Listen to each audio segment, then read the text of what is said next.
آپ نے جو تصویر فراہم کی ہے اس میں ایک طنزیہ پہلو موجود ہے جو معاشرتی اور عدالتی نظام کی ناانصافی کو ہدف تنقید بناتا ہے۔ اس قسم کے طنزیہ مواد کا مقصد معاشرتی برائیوں اور ناانصافیوں کی طرف توجہ دلانا ہوتا ہے۔ وضاحت: پیغام کا مقصد: پوسٹ کا مقصد یہ ظاہر کرنا ہے کہ موجودہ عدالتی نظام میں گناہ اور ظلم کو روکنے کی بجائے اکثر غریبوں یا کمزور طبقوں کو انصاف نہیں ملتا۔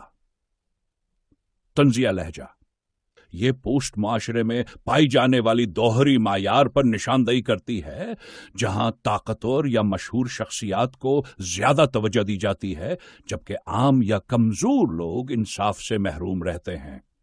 81 اس قسم کی طنزیہ تصاویر اور بیانات عوام میں شعور پیدا کرنے کا ذریعہ بنتے ہیں تاکہ وہ معاشرتی اور عدالتی نظام کی خامیوں پر غور کریں۔ احتیاط: اس طرح کے طنز کو سمجھنے اور دوسروں تک پہنچانے میں مناسب الفاظ اور مثبت انداز اختیار کرنا ضروری ہے تاکہ یہ تعمیری تنقید کا ذریعہ بنے، نہ کہ صرف مذاق یا الزام تراشی کا۔